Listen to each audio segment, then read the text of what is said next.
Hey friends, it's Len here at 1A Auto. Today I'm working on a 2011 Hyundai Sonata. I'm going to be doing rear sway bar links. It's very easy. I want to be the guy that shows you how to do it.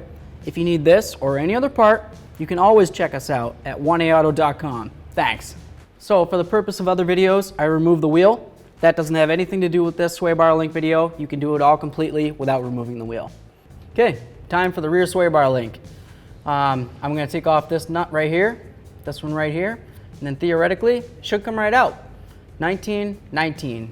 Use your air gun, use your ratchet, whatever you want to do, take them out. There's our two nuts. We're going to be replacing them with new ones anyway, but that's all I did. Just take those off, put those aside for recycling, take it out of there. A little stuck in here.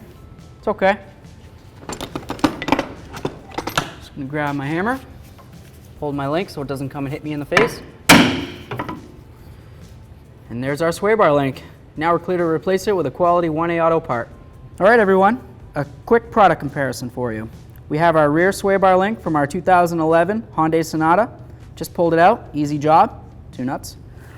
And we have our brand new quality 1A Auto part right here. We'll just compare them next to each other.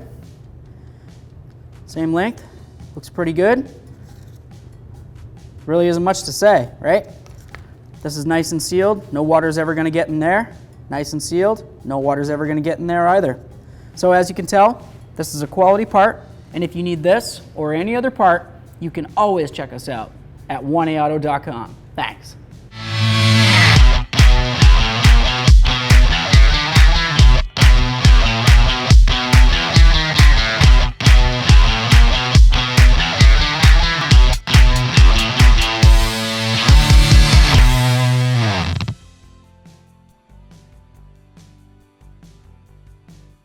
So here we go, time for the install. We've got our quality part. We're gonna go ahead and put it in the bottom first. So I'm gonna go up and over, drop that stud in, looks pretty good. Could start a nut if I want. It's just a 17mm head. I'm not gonna tighten it up yet though. I'm gonna get it started into the sway bar. Okay, I'm gonna put on a nut. There we are. Now we're clear to start tightening these up. Just gonna use a 17mm. If you have access to an air gun, you can use that, or if you want to use a ratchet, you can use that as well. Okay, so now I've got both my nuts tightened on. They're nice and snug, they're going nowhere, perfect, and we are good to go. Great job, everybody. Thanks for watching. Visit 1aauto.com, your place for DIY auto repairs, for great parts, great service, and more content.